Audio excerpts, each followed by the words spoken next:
Hi, this is Peter Lund, Director of Product Management here at Industrial Defender. I'm going to spend a few minutes talking about a new and better way to detect and monitor vulnerabilities in ICS environments, specifically a way that's done in a scanless methodology. So first, a bit about vulnerabilities, why they matter. Over the last decade, we've seen a number of attacks on the nation's critical infrastructure, whether it was the CERT alert that we have here on the screen or something like NotPetya, Shamoon, WannaCry, Stuxnet, Black Energy, the list goes on and on. It's clear that we're under attack and we need to pay attention to the ICS environment.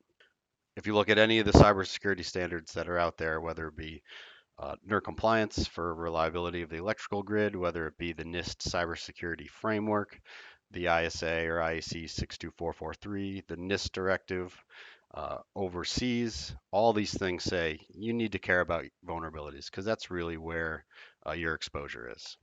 Existing solutions out there aren't always a good fit for ICS.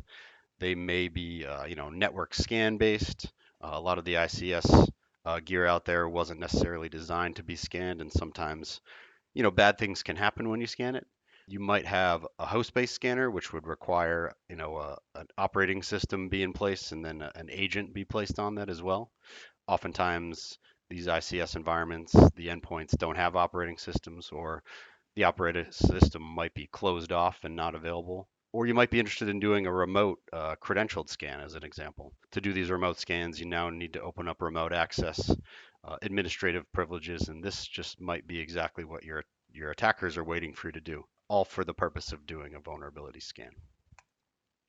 So here at Industrial Defender, we do vulnerability monitoring a bit different. We take it from the asset inventory standpoint first. So understanding that asset inventory is utmost importance before you do your vulnerability scan. The ASM is collecting software inventory, patches, ports, and services about the environment. We take that data and we anonymize it, share it with the vulnerability monitoring service hosted here in Foxborough, and we basically bounce that software inventory off all the public feeds that are out there, and we're actually looking at some of the private feeds as well, basically determining if a software title has a vulnerability and if it has any patches. So looking at things like the National Vulnerability Database, the ICS CERT feed, the Microsoft patch feed, the Red Hat patch feed.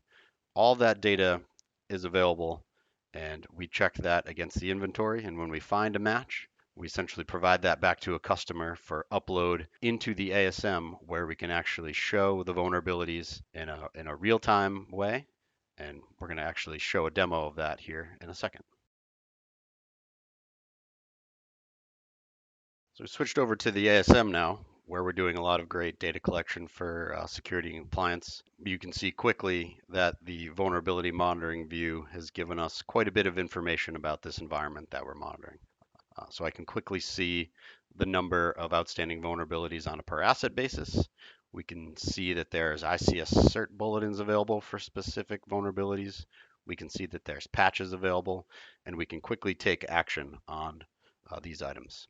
So let's say I wanted to view the biggest offending application in my environment, or I wanted to view the vulnerabilities and their highest scores.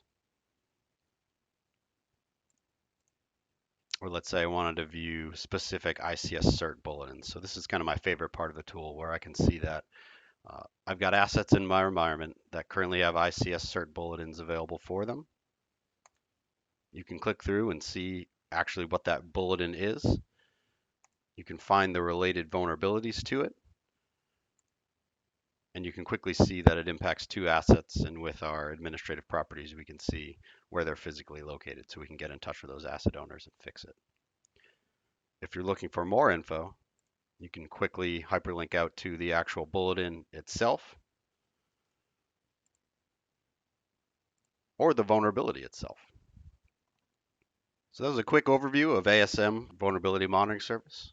So for more information, feel free to check us out at our website or email us at info@industrialdefender.com. Thanks.